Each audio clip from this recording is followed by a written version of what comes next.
Commission épiscopale justice et paix tokony asipantsinana lampifidianana.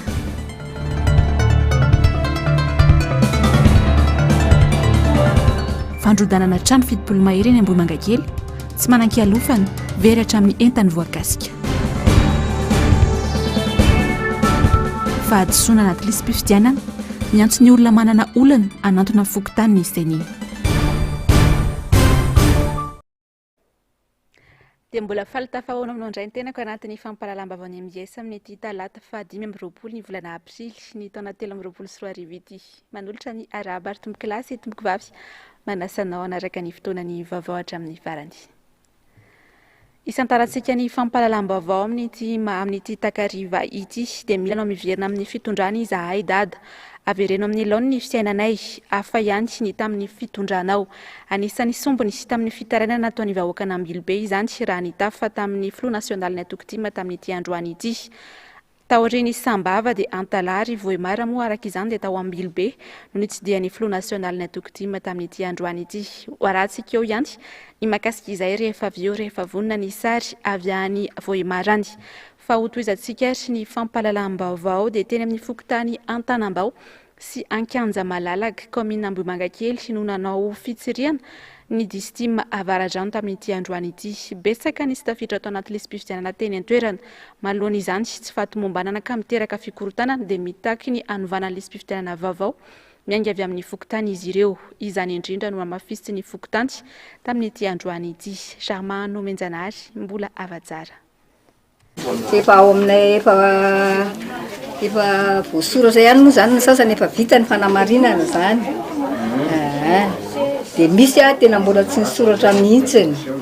Misy efa voasoratra fa tsy ao anaty liste vao eo zao. Dia misy moa sasany zany koa le après 6 mars. Dia iny zany efa tenenina le olona hoe amin'ny 31 mai ny à partir ny deuxième liste ny tonga. Tokony ajanona mihitsy aloha ny fampiasana ny listra mampisaviritaka avy amin'ny seny. Hoy ny lehibe pokotany eto Antanambao. Tokony anao listra vaovao ary ny fokotany no mandrafitra azy fa tsy ny seny sy ireo ratsa mangaika ny eny e fotony. Fa mivady nefa maty ny voasoratra. Dia ohatra nalahelo satria ho ampidirina anaty réclamation nalahelo zany hoe ahoana za eto potony eto nalatsaka zareo zany efa nahazo an'ilay taratasy tsy mety ene zany maninona no alatsaky ny seny dia malahelo. Ny anarana aloha zany ny ninona moa zany ny orthographe plazany zany sa inona B10 BDB fa dia ny essentiel fotsiny hoe voasoratra izy dia miezaka manitsy ihany moa zay dia atao eto amin'ny fanamarihana. Taloha zay nanao an'le anaram-pifidy tena hoe ny fokotany mihitsy ny mandray antanana an'le izy. Tena hoe tsy nisy latsaka tsy nisy doublon fa faute d'orthographe n'le anaran'olona sisa no any. Dia amin'izao fotoana izao nefa ity mampime be miala tsiny amin'le fomba fiteny. Fa raha ohatra raha izao zany raha amiko zany maninona moa raha ajanona any ity dia atao makaty tsirairay ny olona dia manoratra ny anarany ohatran'le taloha. Iny tsisy diso mahitsy ary ny olonay fantatray dia afaka miteny zay hoe nareo fa amin'izao zany ato tena manahira. Ny ena ny isan'ny mpifidy voasoratra anarana teto amin'ny fokotany Antanambao. Antony maro no mahatonga izany. Hoy ny lehibe pokotany. Taoriny teto amin'ny fokotany Antanambao dia nijery ny zava-misy tao amin'ny fokotany Ankanja Malalaka ihany koa. Ireto distima Avaradrano sy ny vahoaka teto amin'ity fokotany ity niaraka tamin'ny solombavam-bahoaka Jerirany Rambolaina. Nanamafy hatrany ny solombavam-bahoaka fa tokony isokatra ny Sabotsy sy Alahady mandra-pahatonga ny fahavalo ny volana Mey izay fotoana amerenana listra any amin'ny seny. Ireo biro pokotany azahoany ireo olom-pirenena manoratra sy manamarina ny anarany anatin'ny lisam-pifidianana. Araka izany dia maro loatra ny fahadisoana hitany anaty lisam-pifidianana any. Manoloana izany dia miantso ny olom-pirenena rehetra anantona ny fokotany ny seny anamarina sy anisy ny anaran'izy ireo sy ny mombamomba ny tena ka fantatra fadiso. Asin'Andria Malala sy Andrakoto Malala. Anarana diso, larana karapanondro diso, ireo dia vokatry ny fahadisoana mpanao sezy na napiditra ilay anarana ao anatin'ny tahirin-kevitry ny seny. ireo fahadsoana ireo no tena hita miverimberina ao anatin'le spifitenana vonjimaika navoaka ny seni izay efa eny anivony fokotany amin'izao fotoana izao. Tsy hita ny rindram-baiko na ny logiciel ikirakirana le spifitenana nefa ireo anarana diso tsopelina ireo ka ny tsara indrindra hoy ny seni dia ny fanatona ny olom-pirenena eny anivony fokotany ihany. Fanasiana ny arretage provisoire mba ahafahana manitsy ny lesoka. Ny garantie omenay zany dia ny hoe ho ahitsy ny lesoka arakaraka ny fitarainana sy ny fanakanana avy any amin'ny olona. Izay indrindra no hiantsona ny olom-pirenena rehetra hoe manatona ny solotenan'ny seni eny anivon'ny fokotany, le hoe CLRE eo amin'ny biraon'ny fokotany no hiasan'izy ireo. Dia any amin'izy ireo ny fiche de réclamation, ny atota taratasy fanaovana fitarainana, dia antsika no manao ny fitarainana hoe diso. Andre malaza ray, lasa andre malaza reny, sa andre malaza ray andony aina, lasa andony irina, mila hitsy zany. Tsy na logiciel mahay be ohatriny ahoana raha na informaticien mahay ohatriny ahoana, tsisy logiciel matsirika an'izany zavatra zany, fa tsy maintsy isika olombelona no mahafantatra hoe ity ny diso.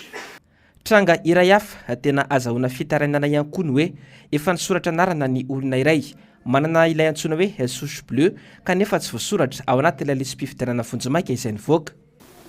Ny senia tsy ny senia no manamboatra ny lalana, ka hoe raha any amin'ny toerana faran'izay enclavé izy mety tsy tonga teo amin'ny toerana tokony nanaovana azy ara-potoana lay fisy. Fa misy koa nefa ny eto tapin-tanàna eto dia atapin-tanàna tenentsika zany ohatra hoe eto Antananarivo renivohitra dia tsy mipetraka indray izay valiteniko izay, fa raha eto Antananarivo renivohitra no tranga zany zavatra zany dia eo zany tsika mila mandiny tena hoe fa inona ny antony mahatonga an'izany, dia misy fepetra efa raisin'ny seni mahakasika an'izany satria antony anankiroa ihany no antony zany. Na fanahinina misy olona mijafy any ambadibadika any, mety ho mpiara-miasa io, dia manao investigation ary manao investigation approfondie ny seni amin'izao fotoana izao, mijery hoe iza ny olona manao an'izany zavatra zany. Satria ataontsika hoe fisy anankiray na olona anankiray no voakasika zany, fokotany anankiray no voakasika zany, fa ny lisitra ray manontolo no miara-maloto. Tsy azo ekeny zany zavatra zany fa tsy maintsy jerena akaika ary andraisana fepetra entitra. Raha tsy fanahiniana kosa dia ahitsy ny lesoka, mbola manana fotoantsika ary tsy tara, dia manitsy isika. Zay ny ilanantsika eto hanao zavatra tsara, anatsara zavatra fa tsy hoe andeha anakorotana ny firenena akory. Mbola manana hatramin'ny 1.30 miavoavo izao ny olom-pirenena anamarina ny anarany ao anatin'le spifitenana. Tsarovy fa ny fisoratanao sy ny fanamarinanao anarana ao anatin'le spifitenana ary fahatongavanao mifidy dia dingana ray lehibe ahafahanao miala amin'izao fahantrana lalina sy fijaliana izao. Efa vonona araka izany sary amin'izao fotoana izao, sary avy any Ambilobe any sy mirakitra indrindra ny dia ny Flou national natokotiko Madagasikara. Arahantsika avy hatranary makasika izay. Ny gadona teto Ambilobe indray ny Flou Marc-Karavalomanana androany rehefa avy niteto ireo tanàna sy distrika maro atao amin'ny faritra Isava. Tomefy olona trany izay lalana nalehany hamandrapatonga tany amin'ny toerana voahomana ivorian'ireo mpikatroka tiako Madagasikara sy ny vahoaka Ambilobe. Kopakopa tanana hafifandraisan'ny tanàna ary aravoravona ireo no hita taratra teny amin'ny endrik'ireo vahoaka sy endazy naritra izany.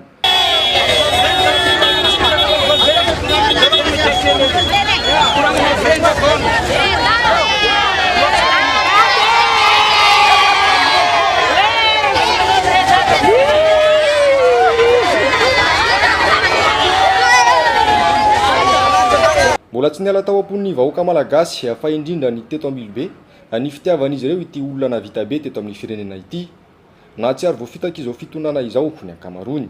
Raha tiako ambara amintsika zegny mampatsiaro tamin'ny andro Ravalomanana tao kolokolo zay tsy mihetsika avy eo ke mitaregny eo tsisy hoe ke za sefy za zegny hoe zegny tamin'ny Ravalomanana tena tsisy zegny ary zegny nasaroavan'ireo piasa namako aby io Ravalomanana. Za tsy sitriko anareo za TGV za izy koa olo mahazo ologno za pitrika amin'ny bureau parlementaire ny Brino tary, za pitrika tary fa tamin'ny farany teo eky zay nandeha sy nitady Diogo tagny nisy tribunal za natao namono olo nefa za Antananarivo to zany vady nambarako ireo atsika tsy dia raiky manomboko niany nakao teneniko mary tsisy vandy volaniko mary fitondrana ty tsy maheno madiniky fa ny maventy magnano fanjakana loko dia nanomboky teo za fa nipoty ary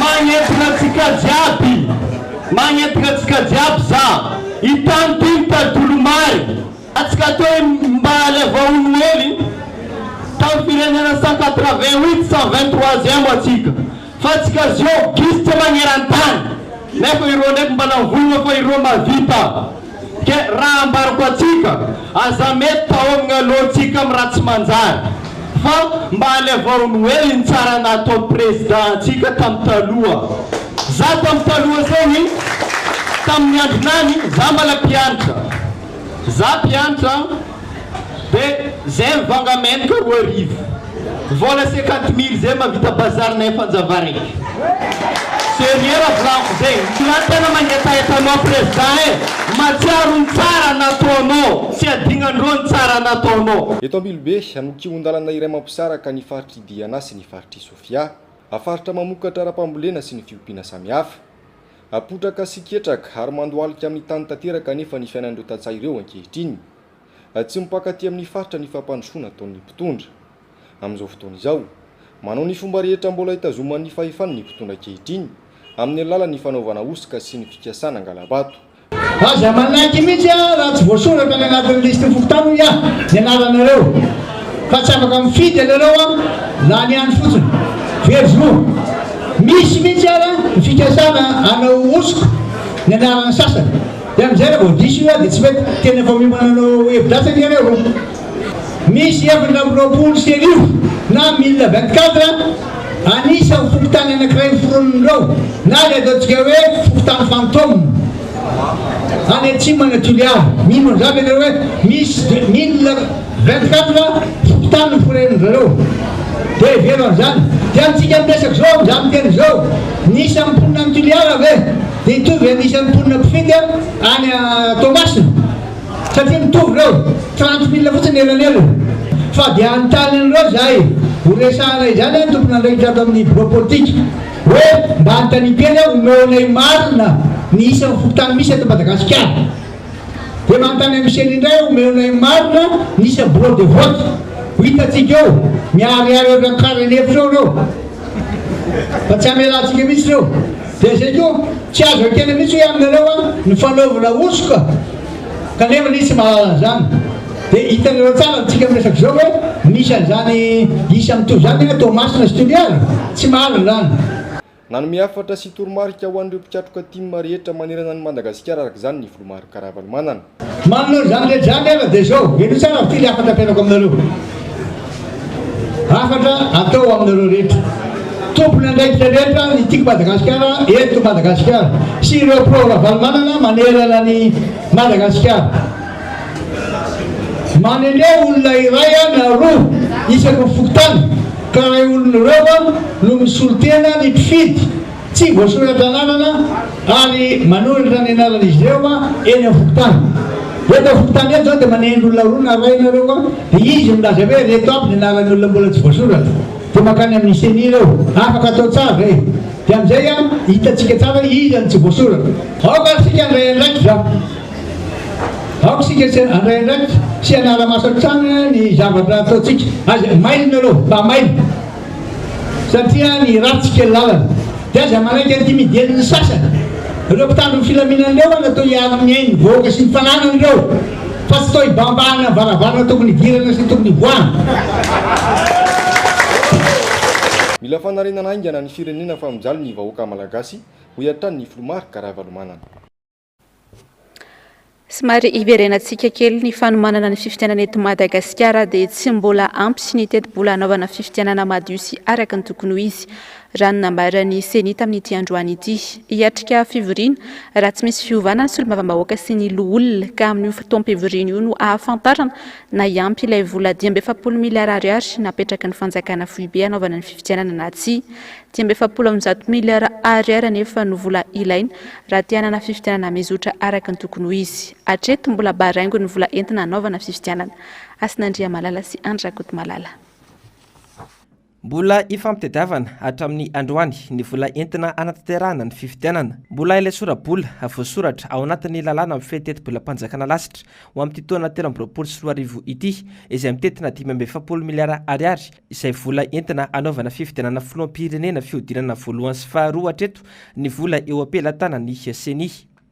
Tsy ampy-anaovana io fifidianana fihodinana indromiantoana io nefa ny vola nomeny fanjakana foibe io satria 370 miliara ariary ny vola ilaina anaovana fifidianana. Miantso ny solombavam-bahoaka sy ny fanjakana foibe ny seni andinika akaiky momba n'ity hetetim-bola ho an'ny seni anaovana fifidianana ity. Raha te hahita zavatra tsara isika dia mila enti miatrika tsara. Ny enti miatrika tsy vola ihany, fitaovana olona, fotoana. Zany koa anatin'ny enti miatrika. Marina fa 420 ora ihany ny andro anankiray, fa rehefa apotomoto be tsika vao mandray fanapa-kevitra dia tsy atao magaga raha mahazo fanakanana hoe zany vetsika toto. Zay zany mila jerevana tsara ihany koa. Fa 143 milliards 800 millions ariary mahery. Raha 145 eo latsaka zany no hitanay hoe tokony havitana azy ao anatin'ny fitantanam-bola-panjakana, fitantanam-bolam-bahoaka dia tsy maintsy misy ny rafitra natokana hanapaka an'izany. Ny anteny mera zany ary manantena ny Tony Senia fa ho jerevan-drareo ny mahakasika an'izay teti-bola ho entina miarika fifidianan'izay. Raha momba ny fitsirihana nataony manampahaizana avy amin'ny OIF sy nantoko politika kosa dia aorian'ny fitsirihana fandroany amin'ny volana jona ho avy zao avo afaka milaza na azo antoka na tsy ny rindram-baiko sy ny fitsirihana natao tamin'ny rindram-pifidianana. Fitsirihana izay mizara antanatohatra maro. Vito io andian'ny faharoa io vao iarahantsika mahita hoe azo itokisana ve. Azo itokisana ny fomba andikako an'ilay hoe fiable. Satria fiabilité ny resaka eto. Rehefa miresaka fiabilité na fitokisana ny lisitsika dia teboka roa ihany no azo jerena. Teboka voalohany ny abetsany quantité, exhaustivité. Ao avokoa ve ny olona tokony ho ao. Fa ny kalitao, exactitude des informations concernant les citoyens. Marina ve ny mombamomba ny tsirairay avy, le anarako sy ny fanampina anarako sy ny anaran'ny ray aman-dreniko sy ny laharany karapanondroko ary ny daty sy ny toerana hanomezana azy, ny daty nahaterahako sy ny toerana nahaterahako, ny adresiko, marina ve zany? Sao dia misy fahadisoana. Rehefa milamina izay teboka anankiroa zay dia azo itokisana le lista. Raha atao bangitokana izany dia ny fanjakana foibe mihitsy no mipetraka sakana goavana ary hita fa tsy maharisika mihitsy amin'ny fanatanterahana ny fifidianana io. Eo tsy famoahany ny daty anatanterahana ny fifidianana izay tokony atao amin'ny 9 novambra ho avy zao raha ny hevitry ny seni, eo ihany koa ny olana arabola izay mbola ifampitadiavana hatramin'ny androany. Mivoaka tsikelikely kosa ny paikady maloto ataon'ny Voamiramalo tena misahana ny fifidianana na ny seni mahakasika ny fanavaozana manontolo ny lisitry ny mpifidy. Miantso ny tanora andray andraikitra sy anaramaso ny manodidina azy ny mahakasika ny mety hosika samihafa ny tanora tiako Madagasikara eto Analamanga noho izany. Mety kosa ny fanentanana nataony antoko izay tariany lehibe ny Marika Ravalomanana. Mametina amintsika ny fandarana miara-manonja amin'ity androany ity Ravorazafy Mahenina sy Tahirinaina. Fotoana izao tokony foazan'ny tanora malagasy hitondra ny anjara birikiny amin'ny fanarinana ny Madagasikara, latsaka lalana anaty fahantrano. Any amin'ny fanentanana ny olona isoratra anarana, asiana marina ny anarana ao anaty lisam-pifidianana eny amin'ny fokontany no tokony hanomboana izany. Manaraka ny fahazotoana mandeha mifidy ary manara-maso misotro ny fifidianana, mialoha, mandritra ary ahoriana. Tsy tokony isan'izany anomalia raha tena transparent ilay izy.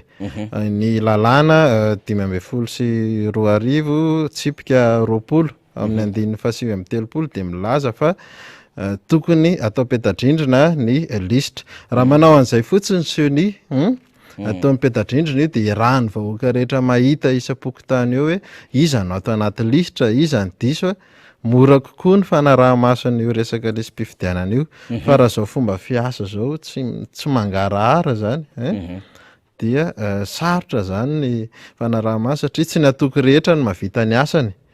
Ny atoky tiako Madagasikara ihany zao hatreto no hitako tena hoe miditra amin'ny antsipiriany amin'ilay resaka lisam-pifidianana.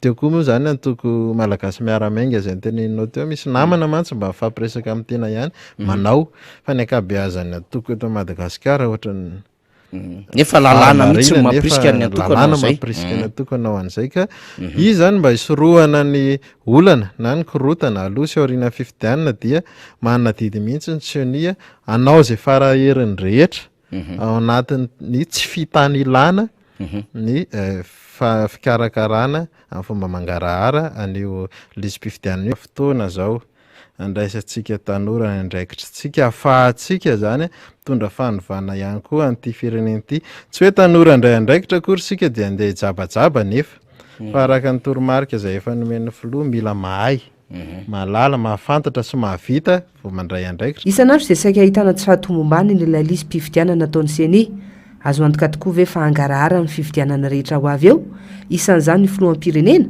azo antoka tokoa ve fa natao ho an'rehetra ary azo hita raha fa nandrariny sy ny hitsiny indrindra ho an'ny mpanohitra ilay lisam-pifidianana mandritry ny fidinana eny anivon'ny fokontany no nahita sy natsapy ireo lesoka marobe ireo mpikambana amin'ny antokotima.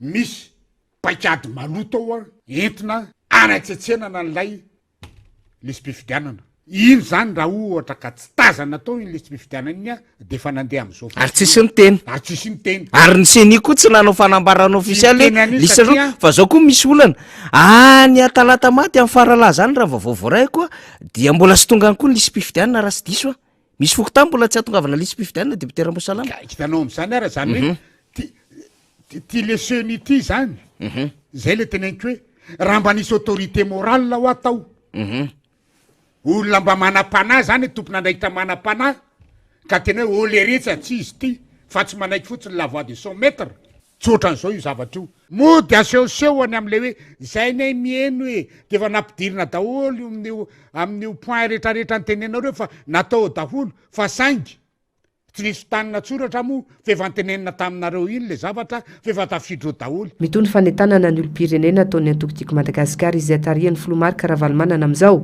misy ihany koa ireo ratsa mangaikafy eo anivon'ny antoko manampy ny olom-pirenena hijery ny anarany ao anatin'ny pejiny CENI. Ny sokatra nanomboka androany trano foiben'ny tanora tiako Madagasikara etsy amin'ny QG Bel Air natao indrindra ho fandraisana ny fitarenana sy ny torohevitra ity fitoerana ity. Germano Menjanary mbola ava tsara. Efa niasa na mbola tsy nijoro tamin'ny fomba ofisialy aza ny tanora tiako Madagasikara eto Analamanga. Isan'izany ny fiaraha-mientana sy ny fanotronana ireo tanora timy manao ny fanentanana momba ny lisam-pifidianana eny anivon'ny fokontany. Ho fanohizana ny asa efa natomboka no antony nametrahana ity QG ity hoy ny fanazavana. Sokatra androany amin'ny fomba ofisialy zany ny QG an'ny tanora tiako Madagasikara eto Bel Air ao amin'ny Porte 12 ny antom-pisin'ity birao izay sokafana ho antsika rehetrarehetra tanora no manerana ny nosy dia ahafahana mandray antsika izay rehetra vonina hiditra ho mpikambana tanora tiako Madagasikara manerana ny nosy io satria misy tompona andraikitra ato afaka mandamina sy mandrindra ny fandraisana ny anarantsika rehetra sy mandefa izany eny amin'ny district ny commune ary ny fokontany izay misy atsika tsirairay avy. Eto ny tanora tiako Madagasikara Analamanga dia manamafy sy mampita foana trano ny toromarika izay efa nomenantsika ny farany herinandro teo dia tsiny zany fa nidinantsika isam-pokotany isika tanora rehetra eny anivon'ny fokotany mba anamarina ny lisam-pifidianana rehefa avy mijery ny anarantsika sy ny anara-manodidina antsika isika dia ho avy koa anamarina ny an'ny hafa izay piray atoko amintsika piray fikambanana ary piray monina amintsika satria ahitana lesoka zany lisitra vonjomaika izay efa tonga teo ampelantanana ka mila manorotsapody isika rehetra mba anamarina an'izay lisitra izay atsakilan'izay kosa ho antsika rehetra izay a manana olana fakanesana ny anivo fokontany dia afaka tonga ety amin'ny QG tsika fa voninandray asika izahay eto anivon'ny tanora teko Madagasikara isaky ny talata sy alakamisy manomboka amin'ny 7 ora maraina hatramin'ny 4 ora hariva. Afaka ihany koa manampy antsika mijery ny anarantsika ao anatin'ilay spifidiana izay aty satria misy ny base de données ahafahana manao an'izany. Eo ihany koa ny fijerena ny anarana eo anivon'ny trankalan'ny senia afaka atao ihany koa ety anivon'ny QG zany dia manasa antsika rehetra etany namana fotoana izao andraisantsika tanora andraikitra amin'izao toam-pifidianana izao. Ny tanora no avy ny firenena ka ilaina ny fanabeazana ara-politika ao anatin'ny fahamarinana sy ny tena fitiavatany razana marina ka iantsony izy ireo ny tanora malagasy rehetra mba hiditra ho-mpikambana mba anasoany tanindrazana. Toy ny raharaha voasaringotra ny nidony kosa indray ary dia fantatra izao fa noelohy ny fitsarana higadra 20 volana sazy miatra ny tena ny taorian'ny fivoan'ny didim-pitsarana tany Nosy Be tamin'ity androany ity. Tsy ahivana fa efa notanana amponja 20 volana ny nidony ary efa nahemotra hatrany ny fotoam-pitsarana azy. Nenjehina ho naniratsira manam-pahefana.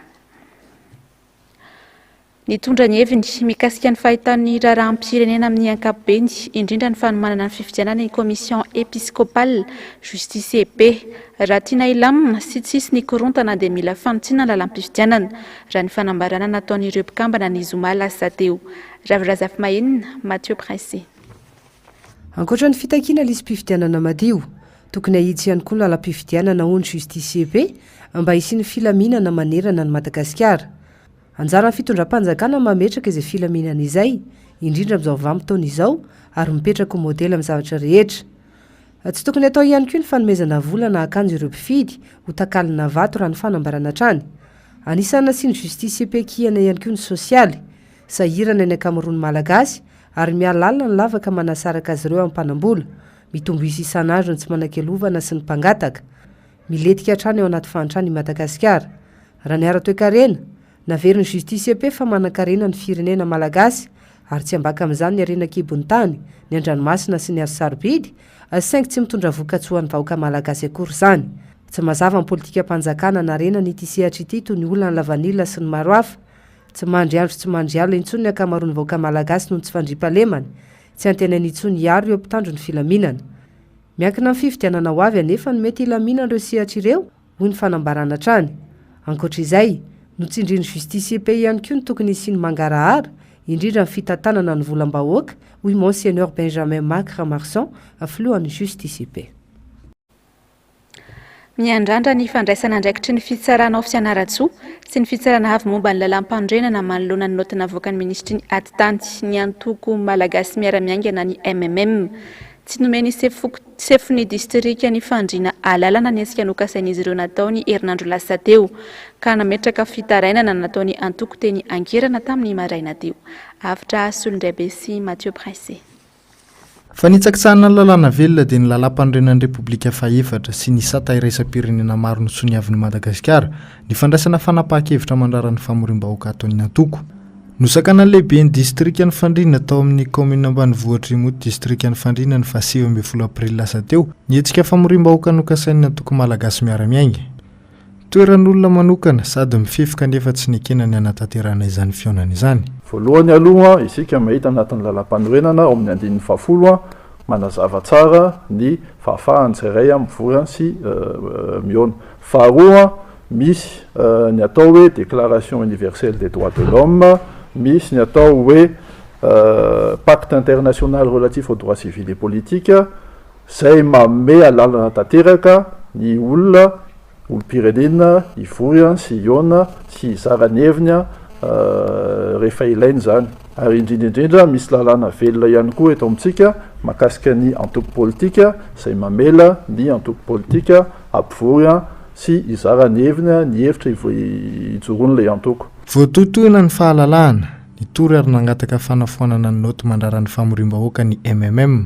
Tsy fanajan'ny distrika sy ny ministeran'ny lalàna io fanapahan-kevitra io ny fanazavana.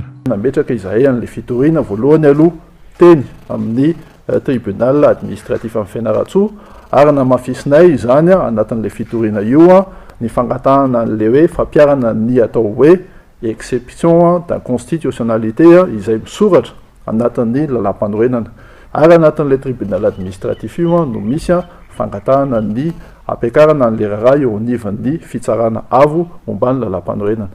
Ambonin'izay isika rehetra mahafantatra efa voalazany meranimity any teo hoe misy antoko politika vitsivitsy maromaro hoany zay akaiky amin'ny fitondrana miezaka manao le février io na dia tsy manaraka koa le zay fanapa-kevitra raisina zay ka manamafy izahay fa ankehitriny mila averina amin'loany ny fampiarana ny demokrasia eto amintsika. Zofen'ny olom-pirenena ny fanehoan-kevitra sy ny fivoriana ary arovany lalàna izany takia ny lalàna koa ny tokony hanaovan'ny antoko politika ny fanabeazana sy ny fanentanana amin'ny maha olom-pirenena. Mbola baraingo hatramin'izao ny mahakasika ny fivoriana ara-potoana voalohany ho an'ny anteny mereto Madagasikara. 10 andro mialoha ny fotoam-pivoriana dia tsy mbola nara fampiantsoana ny solombavambahoaka hatramin'izao raha ny fanazavana. Fanadiadiany Germano Menjanary sy mbola avatsara. Mandeha ny resaka fa mety tsy hisy ny fivoriana ara-potoana voalohany ho an'ny anteny meram-pirenena izay tokony ho atao ny talata faharoa amin'ny volana May. Nanamafy ireo solombavambahoaka fa tsy mbola nahazo fampiantsoana na dia efa herinandro mahery kely aza sisa. Tapa-bolana nefa ny fampiantsoana tany aloha raha ny fanazavana. Mandeha mihitsy ny resaka amin'izao fotoana izao mety hisy fivoriana ara-potoana mety tsy hisy fivoriana ara-potoana. Izany hoe mametra-panontaniana ilay hoe lalàna no mametra an'ilay hoe tsy maintsy misy fivoriana ara-potoana. Misy ihany koa nefa fivoriana tsy ara-potoana izay atao hoe ataon'ny gouvernement ka sisy io resaka ny amin'ny atao hoe fahenona an'izay hoe mety tsy hisy fivoriana ara-potoana amin'ity volana mety izay mametra-panontaniana inona ny antony izay tsy mazava. Zay moa no hoe tsy fantatra aloha mahonono an'izay zavatra hoe mety misy any resaka efa mandeha any ambadika any ka raha ho anahy manokana dia tokony tsy hisy izay zavatra izay. Ny antony dia tena hoe raharaha-pirenena ny atao. Ka raha maraharaha-pirenena anazy zay dia androm-panjakana ihany koa ny anteny meram-pirenena. Androm-panjakana izay tena hoe mpanao lalàna mamola vola lalàna rehetrarehetra entina hitondrana ny firenena. Mazava ho azy fa teti-bola-panjakana mba tsy mpantsiana zany tsy maintsy andalo ao amin'ny anteny meram-pirenena. Io zany no atao hoe resaka politika moa lapan'ny demokrasia lazalazaina ny amin'ny anteny meram-pirenena dia mifamaofao zay resaka izay ary mety antony hoe tsy fisian'ny vola eto Madagasikara tsony hoe na tsy fisian'ny vola tsony hoe mahatonga an'izay mety tsy hisy ny fivoriana ara-potoana sa tena hoe antony ara-politika ihany koa zay rahantsika nafantatra fa 5 solombavambahoaka rehefa mikonokona n'iny atao hoe motion de censure teo aloha ka tsy fantatra hoe mbola eritreretiny zareo mandeha hoe zay zavatra zay sa hoe ny antony ara-politika hafa mihitsy mety tsy zay zavatra zay fa io moa zany mbola hitantsika eo fa mbola tsy tonga volana May amin'ny talatsika eo voaporofo zay hoe tena misy marina ve sa tsy misy satria amin'izao fotoana zao zany mbola tsy misy io fampiantsoana solombavambahoaka aloha zany mbola tsy nahazo fampiantsoana hatramin'ny androany. Nefa matetika tafabolana herinandro mialohan'ny fivoriana ara-potoana efa misy message hoe manentana solombavambahoaka fa amin'izao daty ny fanokafana sy ny fanokafana ny fivoriana ara-potoana na fivoriana tsy ara-potoana ihany zany dia misy foana ny hoe convocation na fampiantsoana ho an'ny solombavambahoaka. Momba ny raharaha fitsipapitokisana dia nambarany fa ao anatin'ny fivoriana no amantarana ny mety ho tohiny na tsy. Ny any fantatra atreto dia afana ny fivoriana ho avy raha ny vaovao mivoaka avy amin'ny solombavambahoaka. Lafim-baovao afa-tanteraka kosa indray dia ny 1 Desambra 2024 teo no nanambara ny fanjakana fa ao ampitomboina avy telo eny ny tampikarama nisy fokotany manerana ny nosy. Hatreto anefa aloha dia efa bolana teoriana mbola sasamiantry izay fampiakarana avy telo eny izay ny lehibe pokotany rehetra to resabe fotsiny aloha hatreto ity fampanantenana ity. Misy azany mbola tsy nandray tampikarama mihitsy araka ny fanadiadiany Germano Menjanary sy mbola avatsara hatrany. Eritaona tsy nandray tampikarama izahay izao hoy ity lehibe pokotany iray ity raha nyresaka ny olana sedray ny eny anivo ny fokotany. Ankoatra ny tampikarama tsy azo dia mbola tsy nisitraka no sady tsy nandray ny toy n'ilay fampiakarana tampikarama avy telo eny izy ireo. Tamin'ity taon'ity se pokotany mbola tsy nandray tampikarama moa fa zay tsy nikarama. Dia zay zany mba hitahitany hoe avoy an'izay dia nisy fampanantenana koa hoe hivoaka ny ame vola ny senia tsy mena tsy mpa ao amin'ny radio ary moa efa hoe tsy manam-bola ny senia fa mba ataovy avoakany ihany.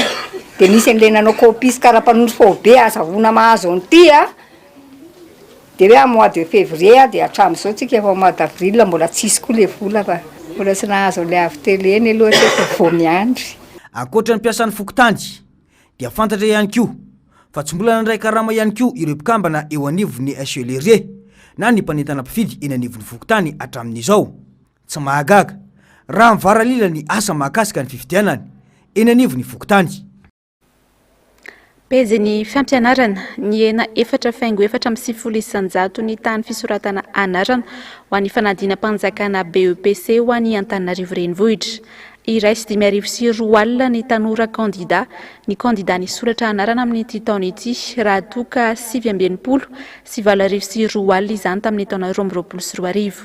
Araka ny fanampim-baovao atranty mahatratratra amin'ny 2,20 sy 2,4 ny kandida ao amin'ny sokajy A, raha toka 3,20 sy 703 kosa ny sokajy B, ka 4,30 ny ivitoeram-panadinana. Tsy ahivina fa ny 3 hatramin'ny 4 Jolay ho avy izao no anatanterana ny fanadinana BEPC manerana ny nosy. Tanora anjatony maro no tsy anasa any amin'ny faritra Anosy noho ny antony maro. Izy ireo anefa no antoka ny fampandrosoana rampiso ka mila toanana amin'ny lafiny maro. Nisy ny fampiofanana nentin'ny FMFP na ny tahiry famatsim-bola ho fampiofanana ny mpiasa mba ho fampiroboroboana ny any an-toerana sy ny firenena. Avitra Solondraibe sy Mathieu Princy. Mbola olana goavana eto amin'ny firenena amin'izao fotoana izao tsy fisian'ny politika matipaika momba ny fampananana asa ho an'ny tanora.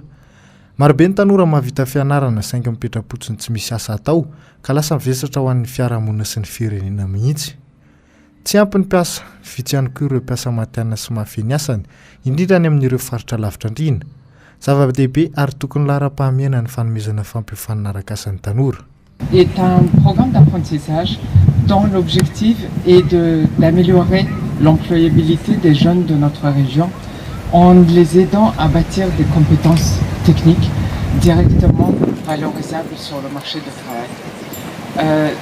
Ce programme s'appuie fortement sur l'expertise et le savoir-faire de notre cher partenaire FMFP, notamment autour de la formation continue.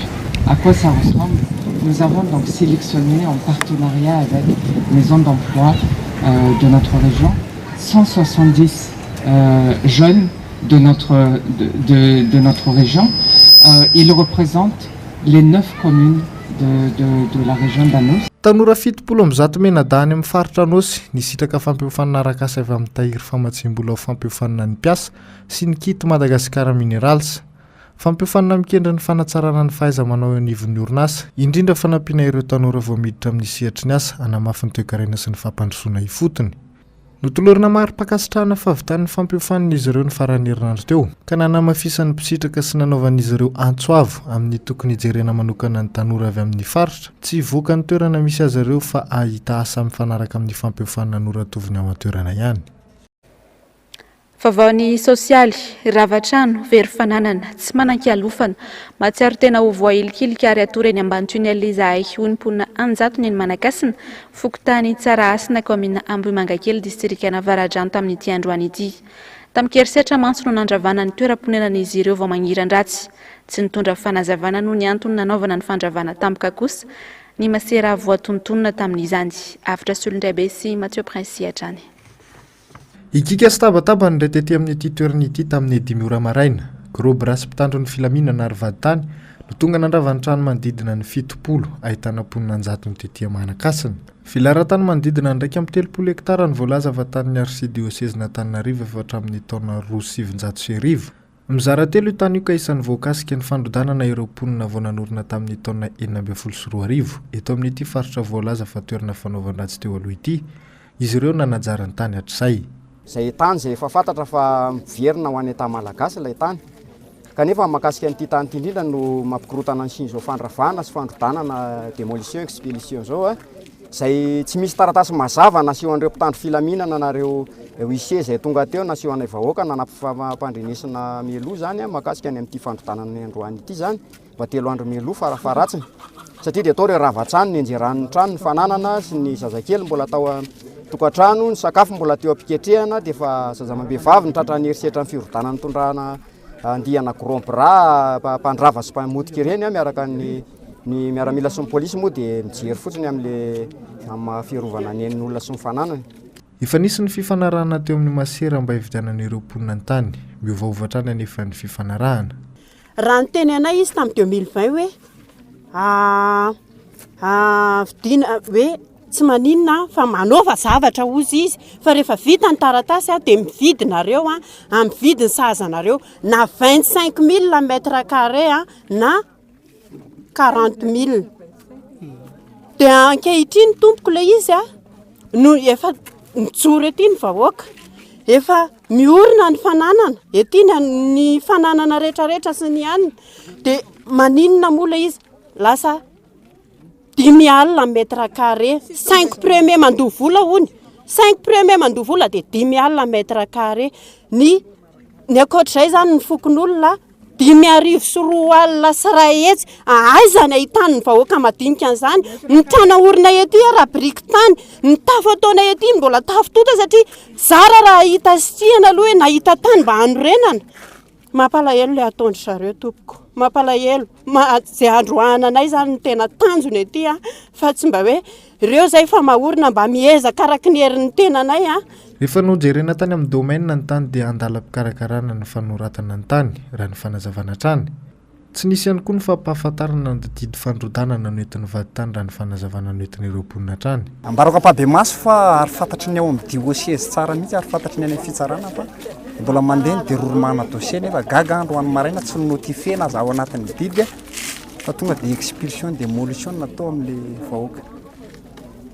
Eto no anaovako antso avy ny fitsarana mba hijery akaiky ity toetra raha ty satria mbola mandeha hatrely amin'ny ministère ny faravohatra rehetra ny dossier. Farafaratsany raha satria olona mpay lalàna daholo ny eo samy mahay lalàna daholo tokony mba notifena aloha zala voakasiky ny didy fitsarana fa tsisy le izy. Zay zavatra nampalahelo dia narodana le tranon'le vahoaka androany maraina dia na ireo ary reo vahoaka kely tsy manana kely ireo aiza ny atory an'io. Mampalahelo le toe-tsaina raha ohatr'izao ny fomba fisainan'ny malagasy satria ny vahiny arany manampy an'ny malagasy amin'izany fananatra zany ataoko akaiky dia akaiky fotsiny hoe perapedro io avaratra kely io manampy vahoaka malagasy fa tsika samy malagasy nay no fandrodana fananana ohatr'izao ohatrany tsy mety ihany le izy. Rehefa nanantonana ny masera voakasika ao anatin'izao raharaha izao dia tsy afaka nandraisy ny tona fanazavana mahakasika ity olana ara-tany ity. Saingy araky ny vaovao mari-pototra dia efa tamin'ny taonina 7,700 ny soratra sy fitaborina tamin'ny akaro io tany io, efa nanomboka tamin'ny taona 7 ity savorivory ity ary efa niakanidina teny anivony ambaratonga mpitsarana ary nahazo rariny tamin'izany ny ekara. Efa nisy koa ny fifampiresana teo amin'ny ekara sy ireo vondron'olona ireto saingy nolaviny ireto farany sosokevitra naroson'ny fiangonana. Tsy izy mandeha fa le tena anina no ilaina. Ao ny le tena lehibe fa zay ny afatra tsy afaka miresaka izy. Mbola misy anina sipray camion zay koa dia zay eo amin'ny maresaka iraisam-pirenena dia nanaiky ny ampitsahatra ny ady ao Soudan mandritry ny 2 ora amindrana ny sivily ny miaramila avy amin'ny tafika ara-dalàna sy ny milisy ny RSF. 10 andro izao no nisy ny ady tany an-toerana anjato ny efa namony ainy ary amanarivo ny naratra. Ravirazafy maheno tahiry ny aina. Tafakatra efa-jato ireo maty, anarivony maro ireo naratra ny Soudan vokatry ny adiny samy miaramila, miady fahefana tarendro jeneraly lehibe roa, ankilany avy amin'ny tafika ara-dalàna ary andaniny ireo milisy ny RSF. Tsy misy afabelana ireo sivily na ireo teratany vahiny ao Khartoum noho ny ady. Lasa mitsoka avokoa noho izany ny mponina arbetsaka ireo firenen-kafa no efa nampody ny terataniny, toa la Frantsa sy États-Unis izay niantso ihany koa ny ampitsarana ny ady. Firenena afrikanina maro ihany koa nefa nampody ny olona nanomboka omaly, ka anisan'ireny Egypta izay navita namindra olona 20 hatramin'ny omaly, izay mpianatra amin'ny universitény Khartoum ny Cameroun. Olona 50 tany ho any kosa ny Côte d'Ivoire no nafindra ka napetraka tao maso ivon'ny Egypta mialoha